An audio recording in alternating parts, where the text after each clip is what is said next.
నంద్యాల జిల్లాలోని శ్రీశైలం పుణ్యక్షేత్రానికి భక్తులు పోటెత్తారు. వరుస సెలవుల నేపథ్యంలో భక్తులు భారీగా తరలివస్తున్నారు. దీంతో శ్రీశైలం ఘాట్ రోడ్డులో భారీగా ట్రాఫిక్ జామ్ ఏర్పడింది. కిలోమీటర్ల మేర వాహనాలు నిలిచిపోయాయి. నిన్నటి నుంచి వాహనాలు నెమ్మదిగా కదులుతున్నాయి. సాక్షి గణపతి నుంచి హటకేశ్వరం వరకు ట్రాఫిక్ జామ్ ఏర్పడింది. ఇటు ముఖద్వారం నుంచి సున్నిపెంట వరకు ట్రాఫిక్ అంతరాయం ఏర్పడింది. దీంతో భక్తులు తీవ్ర ఇబ్బందులు పడుతున్నారు. ఇక తాజా అప్డేట్స్ అందించేందుకు మా ప్రతినిధి ప్రసాద్ సిద్ధంగా ఉన్నారు. ప్రసాద్,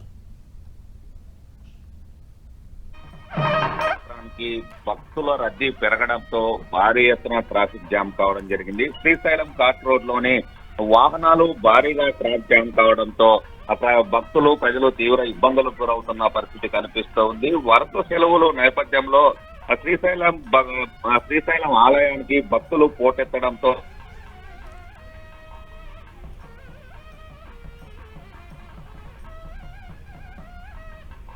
ఉంటేనే తెలంగాణ, ఆంధ్రప్రదేశ్, కర్ణాటక, మహారాష్ట్ర, తమిళనాడుకు చెందినటువంటి భక్తులు పోటెత్తడంతో శ్రీశైలం మల్లన్న దర్శనానికి దాదాపు 4 గంటల సమయం పడుతుందనేది స్పష్టంగా అర్థమవుతుంది. భక్తుల వాహనాలతో భారీగా తరలి వస్తుండటంతో శ్రీశైలం ఘాట్ రోడ్ అంతా ట్రాఫిక్ తో నిండిపోయిన పరిస్థితి కనిపిస్తుంది. నెమ్మదిగా వాహనాలు కదులుతున్న స్పష్టంగా కనిపిస్తుంది. సాక్షి గణపతి నుండి అటికేశ్వరం నుండి ముఖద్వారం వరకు, ముఖద్వారం నుండి సున్నిపెంట, అదేవిధంగా శ్రీశైలం ప్రాజెక్టు వరకు భారీ ఎత్తున ట్రాఫిక్ జామ్ కావడంతో భక్తులు మాత్రం తీవ్ర ఇబ్బందులకు గురవుతున్న పరిస్థితి కనిపిస్తూ ఉంది. దాదాపు 4-5 కిలోమీటర్ల పైనే వాహనాలు నిలిచిపోయి భక్తులు తీవ్ర ఇబ్బందులకు గురవుతున్న సందర్భం స్పష్టంగా కనిపిస్తుంది. శ్రీశైలం మల్లికార్జున అమ్మవారి దర్శనానికి భారీ ఎత్తున భక్తులు రద్దీ పెరగడంతో అతీత సేవలు మొత్తం పూర్తిగా నిలిపివేయడం జరిగింది. స్వామివారి అమ్మవారి దర్శనానికి దాదాపు 4 గంటల నుండి 5 గంటల సమయం పడుతున్న సందర్భం స్పష్టంగా కనిపిస్తుంది. నిత్యము ఏదైతే శ్రీశైలం ఇప్పుడు శ్రావణ మాసం ఉండడంతో భక్తులు తెల్లవారుజామునే అక్కడికి చేరుకొని గంగలో స్నానం చేసిన తర్వాత అమ్మవారిని, అదేవిధంగా స్వామివారిని దర్శించేందుకు నిన్నటి సాయంత్రం నుండి భక్తులు శ్రీశైలానికి చేరుకుంటున్న సందర్భం కనిపిస్తూ ఉంది. నిన్న సాయంత్రం నుండి భారీ ఎత్తున వాహనాలు పోటెత్తడంతో ట్రాఫిక్ పూర్తిగా అంతరాయం ఏర్పడిన పరిస్థితి కనిపిస్తూ ఉంది. భక్తులు మాత్రం తీవ్ర ఇబ్బందులకు గురవుతున్న సందర్భం ప్రతి సంవత్సరం కూడా ఈ ఏదైతే శ్రావణ మాసం అంటేనే భక్తులు పోటెత్తుతుంటారు. సోమ, ఆది, శనివారం ఉండడంతో భక్తులు వివిధ ప్రాంతాల నుండి పెద్ద ఎత్తున వస్తుంటారు. ఆ సందర్భంలో ట్రాఫిక్ అంతరాయం కలుగుకోకుండా చూసుకోవాల్సిన బాధ్యత ఇక్కడ పోలీసుకి, అదేవిధంగా దేవాదాయ ధర్మాదాయ శాఖ అధికార యంత్రాంగానికి ఉంటుంది. ప్రతిసారి కూడా ట్రాఫిక్ జామ్ అవుతున్నప్పటికీ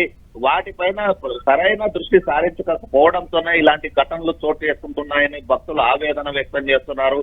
ఎవరో ఒకరు 2 వీలరో 4 వీలరో అడ్డంగా రావడంతోనే ఇలాంటి ఘటనలు చోటు చేసుకుంటున్నాయి. దాదాపు 4-5 కిలోమీటర్ల మేరే ట్రాఫిక్ జామ్ కావడంతో తీవ్ర ఇబ్బందులకు గురవుతున్నామని భక్తులు ఆవేదన వ్యక్తం చేస్తున్న పరిస్థితి కనిపిస్తుంది. ప్రతి సంవత్సరం కూడా ఏదైతే ఎక్కువ సెలవు రోజులు ఉన్నప్పుడు శని, ఆదివారం, సోమవారాలు, అదేవిధంగా పండగ దినాలు సందర్భంగా భక్తులు పెద్ద ఎత్తున వస్తుంటారు. ఆ సందర్భంలో ఖచ్చితంగా ట్రాఫిక్ పైన ప్రత్యేకంగా దృష్టి సారించాల్సి ఉన్నప్పటికీ దేవాదాయ ధర్మాదాయ శాఖ అధికార యంత్రాంగం ప్రత్యేకంగా దృష్టి సారించకపోవడంతోనే ఇలాంటి ఘటనలు చోటు చేసుకుంటున్నాయనేది భక్తులు ఆవేదన వ్యక్తం చేస్తున్న పరిస్థితి కనిపిస్తుంది. ఇప్పటికే అక్కడ ఉన్నటువంటి సెక్యూరిటీ గాని, పోలీసులు గాని ప్రత్యేకంగా దృష్టి సారించకపోవడంతోనే ఇలాంటి ట్రాఫిక్ జామ్ ఏర్పడుతుందనేది భక్తుల ఆవేదన. బలరాం, ప్రసాద్, అంటే విజువల్స్ లో కూడా చూస్తూ ఉంటే చాలా అర్థమవుతోంది ఎటువంటి సిచ్యువేషన్ క్షేత్రస్థాయిలో ఉంది అనేది.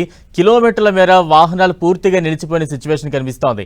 అంటే ఎన్ని గంటలుగా ఈ క్యూ లైన్ ఈ రకంగా ట్రాఫిక్ జామ్ కనిపిస్తూ ఉంది? ఇదంతా క్లియర్ అవ్వడానికి ఇంకా ఎంత సమయం పట్టే అవకాశం ఉందంటూ అధికారులు అంచనా వేస్తూ ఉన్నారు. బలరాం, హైదరాబాద్ నుండి పెద్ద ఎత్తున భక్తులు తరలి వస్తుంటారు. తెలంగాణ రాష్ట్రం నుండి ఆ శ్రీశైలం ప్రాజెక్టు, అదేవిధంగా సున్నిపెంట, ముఖద్వారం వరకు ఇక్కడ ఈ కర్నూలు, అదేవిధంగా విజయవాడ ప్రాంతాల నుండి ఈ సైడ్ వస్తుంటారు. అలాంటి సందర్భంలో ప్రత్యేకంగా దృష్టి సారించాలా. అయితే మనం విజువల్స్ లో 10 టీవీ స్క్రీన్ మీద ఎక్స్క్లూజివ్ చూడ భారీ ఎత్తున ట్రాఫిక్ జామ్ అయింది. వాహనాలు పెద్ద ఎత్తున క్యూ లైన్ లో ఉన్న పరిస్థితి. అయితే దానిపైన ప్రతిసారి కూడా అధికార యంత్రాంగానికి తెలిసినప్పటికీ దానిపైన దృష్టి సారించకపోవడంతోనే ఇలాంటి ట్రాఫిక్ జామ్ ఏర్పడుతుంది అనేది భక్తులు అనేక సందర్భాల్లో చెబుతూ ఉన్నారు. అయినప్పటికీ ఉన్నత స్థాయి అధికార యంత్రాంగం చూసి చూడనట్లుగా వివరించడంతో లేదంటే ఇలాంటి ఇబ్బందులకు గురవుతున్నారని చెప్తున్నారు. అంటే ఉదయం నుండి తెల్లవారుజాము నుండి ఇప్పటి వరకు భారీ ఎత్తున ట్రాఫిక్ జామ్ అవుతుంది. ఈ రోజు ఆదివారం ఉండడము, అదేవిధంగా నిన్న శనివారము, రేపు సోమవారం, ఈ 3 రోజుల పాటు భక్తులు పోటెత్తుతారు. అదేవిధంగా శ్రావణ మాసం ఉండడం కూడా అధికార యంత్రాంగానికి తెలిసినప్పటికీ దానిపైన దృష్టి సారించకపోవడంతోనే ఇలాంటి ట్రాఫిక్ జామ్ అవుతుందనేది స్పష్టంగా అర్థమవుతుంది. అయితే ఏదైతే ప్రత్యేకంగా పండుగలు ఉంటాయో ఆ సందర్భంలో భక్తులు భారీ ఎత్తున వస్తుంటారు. దాదాపు 5 రాష్ట్రాలకు సంబంధించినటువంటి భక్తులు, అదే విధంగా ఆ స్థానికులు కూడా పెద్ద ఎత్తున వస్తుంటారు. ఆ సందర్భంలో ప్రత్యేకంగా ట్రాఫిక్ పైన దృష్టి సారించకపోవడంతోనే ఇలాంటి ఘటనలు చోటు చేసుకుంటుంటాయనేది చెప్తూ ఉన్నారు. అయితే శ్రీశైలం ప్రాజెక్టు నుండి శ్రీశైలం ఆ దేవస్థానం వరకు దాదాపు 10-15 కిలోమీటర్లు ఉంటుంది. ఆ సందర్భంలో మాత్రం దాదాపు 4 నుండి 5 కిలోమీటర్ల వరకు ట్రాఫిక్ జామ్ కావడం జరిగింది. ట్రాఫిక్ ని నియంత్రించాలంటే రేపు సోమవారం మరింత పెరిగే అవకాశం ఉంది. ఆ సందర్భంలో ఖచ్చితంగా ప్రత్యేకంగా దృష్టి సారించాలా, అవసరమైతే పోలీస్ మెనూను ప్రత్యేకంగా దృష్టి సారించాలా. అదే విధంగా ఏదైతే ఈ పండుగ సందర్భాల్లో దేవాదాయ ధర్మాదాయ శాఖ సెక్యూరిటీని కానీ పెంచాలని భక్తులు కోరుకుంటారు. మరి అధికార యంత్రాంగం ఎలాంటి చర్యలు చేపడుతుంది, భక్తులకు ఇబ్బందులు లేకుండా ట్రాఫిక్ నియంత్రించే విధంగా చర్యలు తీసుకోవాలని భక్తులు శ్రీశైలంలో కోరుకుంటున్నారు. Balaram. Right, thank you Prasad.